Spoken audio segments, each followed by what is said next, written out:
whakalo whalahia tu hanei ha dau tolo do wala tala tu tupu ke lata ia moi puli he pō nei. Whakamua ko e whono he tau e ke pule ke whakatutala mo i vili ke he kupu pulanga nā kai whai whalanakianga ke he whono iki pule ne whakahoko e he māmahea ho nei. Pe he e whalo tau ka kano uho ke he kupu pulanga nei, koe nā kai whai whakatutalanga e whono iki pule mo e tau lilifu e ke pule ke he whalu he tau ngahua lalahi e motu mo e tau whiwhilianga he whakatu whono ke leveki e motu mo e tau tangata mai he ngangau ko visi hong fulumahiwa. Pe ke he tau puhala o whenonga mai he motu ko Nisilani. Pe he whoki koe tose maka e tau whakatutalanga mo e tau whiwhilianga he whakatu whono mo lau tolu e tau lilifu e ke pule. Kua longana whoki he tau e ke pule ke he whanoanga he aho nei e aho kua manaki e whakatu whono ke he whangi e whale whono whou. He motu ke whakahoko ai he mahina ha pe lila. Kua whakamaupopo ai e whanoanga ke he vili he mole e matahola tolu mo iloa ai nā kai kau tū e vili nā kai whai whalanakianga ke he whono i ke pule. Toko hongfulumataha ke he toko lima. Toko hongfulumao tau e ke pule ne kua kau whalataha ke he whanoanga ia. Kua whakafou ai he whakatuwhano me kamata whakangahua e tau hatakianga lanu kehe mo e tau papahi onga whakaofo ke he ngangau ko visi hongo fulumahiwa kamata whakangahua ai he tupo la he māmahe aho i neawhi. Kua tau se paua ki pihia he whakatuwhano ke maua e whakamolianga a to hoko mai e wakalele mai he motu ko Nisilani he māmahe aho i neawhi mo e toko tōlunga fulumawalu e tau pāsese. Hane e do walatala ia. Pehe mai e whakailoanga mai he whakatuwhano maua i neawhi, koe tau hatakianga nei, kua whakafou ai e tau hatakianga ne kamata he ua tau kua mole. Tali mai he manghala nei loa e kua uwhia larulangi ke ngangau ko visi hong fulumahiwa. Whā e tau weweheanga lanu kua kisia ki ai, koe ongo whakaofo lanu moana ke whakailoa kua mautali e motu ha kua kisia, koe ngangau ke he tau motu kehe tata mai ki Niue. Koe ngahua he whakatuwhano ke tau ofi puke leveki ke ua hoko mai e moko ki he motu. Koe ongo whakaofo lanu ango, kua hoko mai e moko ki he motu ki loto he tau kaina pui pui. Koe ngahua he whakatuwhano ke leveki mo e tau ofi e ngangao ke he tau kaina pui pui ke ua hu mai ki whafo he tau kaina pui pui ia. Koe ongo whakaofo lanu kula, kua iloa kua hoko mai e moko ke he motu mo e kua hoko ai ke he tau tangata he motu. Koe ngahua he whakatuwhano ke leveki mo e tului ke he tau tangata kua maua he ngangao nei mo e lali ke aua to tolo lahi e ngangao ke he motu. Ka mole atu e ongo whakaofo lanu kula nā kai whai lanu whoki. Ka koe mga aho nei kua iloa kua nā kai whai moko ke he motu mo e ngahua e whakatuwhano ke liwa ki e tau whahinga hua malolo sino mo e tau whahinga hua mai tau tangata ki he tuanga whakamua mo e liu ke whakangahua e tau puhala maua tupe he motu.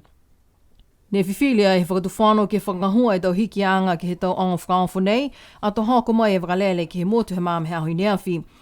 Toko tōlung fulmawalu e tau pāsese ne o mai he wakalele, mai he motu nā ko Nisilani. Tala hau mai he ofisa mai tau le kua tupu whakaofo. Tōna nofo e tau pāsese ke he tau whale i homofisi mo Nick's Bungalows ki tau Rotonga. Pihia ke he matakawi whale taliwhanonga tau ke whales i La Kappa, Namukulu Cottages mo e whale taliwhanonga Kololis Guest House i Alofi. Whakamoli whoki ua e kaina no nofo pui pui ko ke he maanga ko Alofitonga. Maua ngai ni e tau whakailoanga nā kai mai ke tau tangata ke ahiahi atu ke he tau pāsese ne no nofo pui pui a tō mawhala e tau sivianga halau tōlu ke aho ke tōlu aki koe aho tūloto he whaitapu nei. Kua whakatū pau aki whoki he whakatuwhano e taha website ke lata ia mo e tau whakailoanga koe tau hatakianga ki he ngangao ko visi hong fulumahiwa. Kua manaki ai e whano e ke pule ke whakahoko e taha whanoanga ke he mai he tau whanoanga whamahani. Kua tuhi ai whakatunu whano ke he tau e ke pule osi, koe whanoanga nei ke mai kei e palemia mo e whano i ke pule, ke whai whakatūtalaanga mo e tau lilifu e ke pule, ki whafo mai he tau whanoanga he tau e ke pule tunga whamahani. Tō whai whakamatalaanga whoki e whalo tau ofisa e whakatu whano ke lata ia mai tau iloanga he tau e ke pule. Ne maua e BCN News tālanga ke he tohi he whakatonu whanu lilifu hima takilesi ke he tau lilifu e ke pule he motu. Hangau ia ke he taha whono mo e whakatu tālaanga kua manaki ke whakahoko ai he ahutuloto he whahita punei ke he whale tau li whenonga ko matawai. Longana mai koe e la ia kua whai tausianga pehe nei ke lata mai whono e ke pule. Mai ke huhu atu ke he palemia lilifu Dalton Dangilangi he ahutuloto he whahitap kua mole ke he kakano mahuinga kua tausiai e whonoanga nei.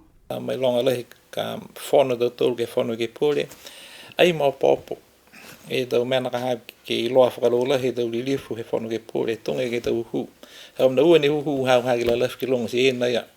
Ka e noa e tau lilifu mai, longa dufu o ki simita ke la he ki sia ke mo e maanga, muli oli ke he tau huhuia.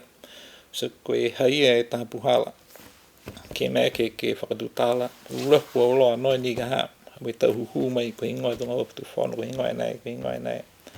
Mo haia whoki ne mga hoa haa ke lata e mo e whatunu whono, tonga nei he whai whakamororo tu mawau ke langa ki hake tu ang he whono ke poli anyway. Ke hanganga he hawa mui, mo he hawa nga hua ki lata, he whono ke poli. So mai whai ka ke kaina whu, se manaki whoki, ke tau se he whakatunu whono, e tau whakakoanga, po ke whakamanatu mai, ke mumuitua ke he tohi whono, the standing orders, mo e tau mena ni kua lata ke ta mai ki lata.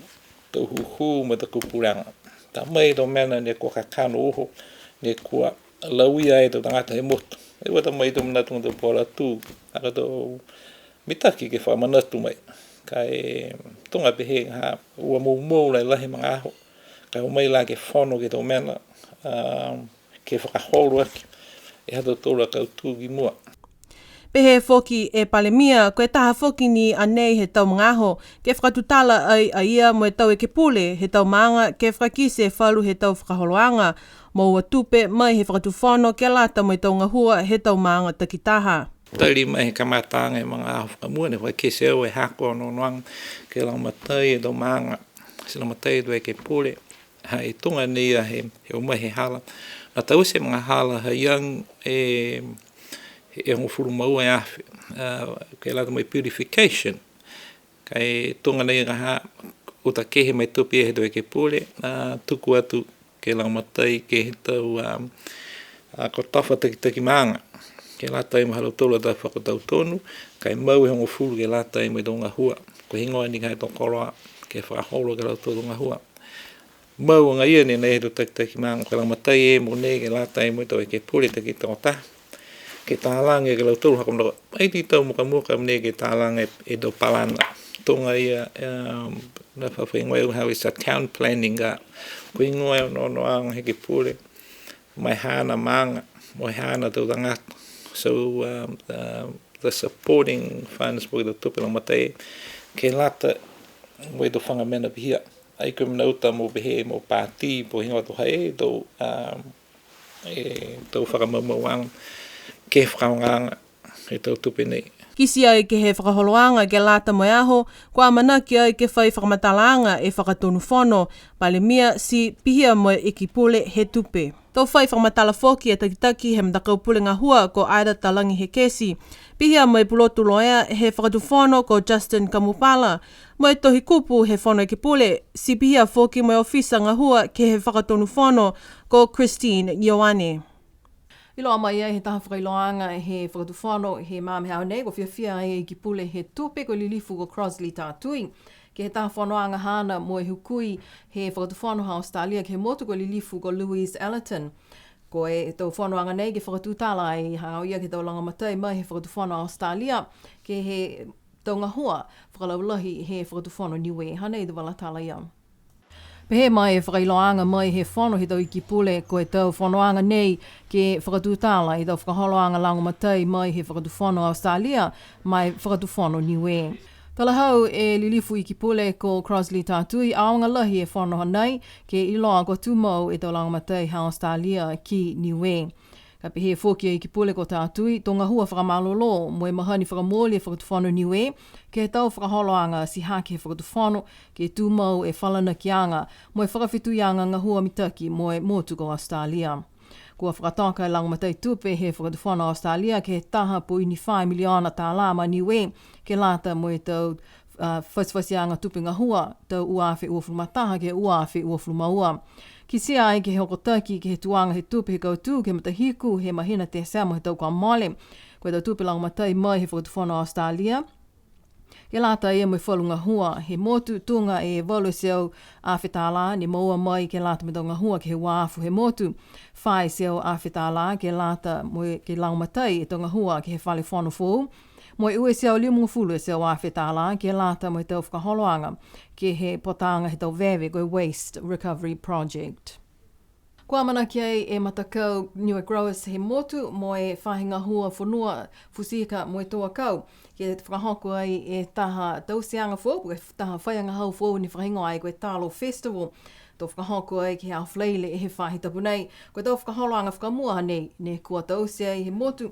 Ke whakamahau ni ke he whakakisianga he tau talo he motu. Whamaike ai a BCN News ke whakatūtala mo taha he tau takitaki he whakaholoanga ko Tom Senior Misi Kia.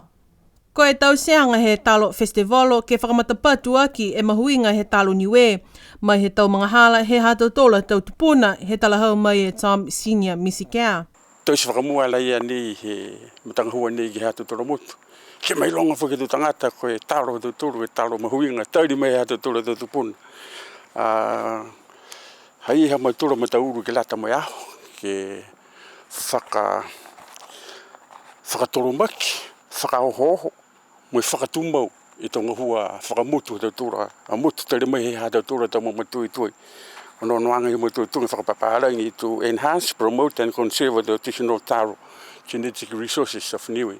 No noanga i mamatui foki ha koe mga honi foki kua whaimarikisianga foki.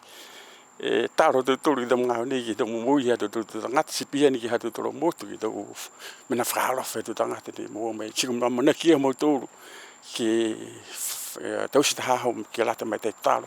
Mai he tau tangata ngawufunua, mutakau he tau tangata ngawufunua ha tau turu motu. Ki whakamailonga ki aho he talo ma tau turu. Haka mnaka la whai aho pihini a tau turu.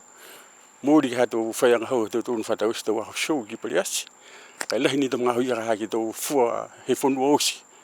Whakarula punoni ha tau mga hui kaka mga hui koe onono na mo turu ke talo. Onono lahi ni he talo tau turu. Muta mnakai ni mua ma he talo. Talahau mai fōki e Misi Kia, whae tau wahenga talo, ke he kehe he motu ka sivi ke he festivalo, katoa fōki mai tau kai tau siaki e talo Niue, tunga e tau takihi, polo talo, moe holo talo, ka sivi he aho whalaile. Sivi tingi tau talo mauiri ki he whae veveheanga talo. Tau talo mahuinga ne ono maduri ai. Koe talo manua, talo whase, talo mga nonu, mo tau talo lauila. Koe tau veveheanga ia he tau talo mahuinga ne ono maduri ai. Ka hei e whoke taha weweheanga ki he tau taro ke heke. Ka kai whae taro ia, tau taro ia ni ke ta mai mui. Si mamnaka matouru ke sivi, ke he tokorunga, mui he taro, mo e whoha, mo e fua, mo e matouru e fua. Si hei ana kai ni koe mui, ka hei e whoke he whoha he taro, ke fua matouru ke he taro mui. Pehe fōki a Misi Kia, kua mai longa fōki he tau tangata, tō talo he motu e whalu e talo fōu. Tau talo pālangi mai tau talo plastiki, he kua kisia ai he tau mga honei.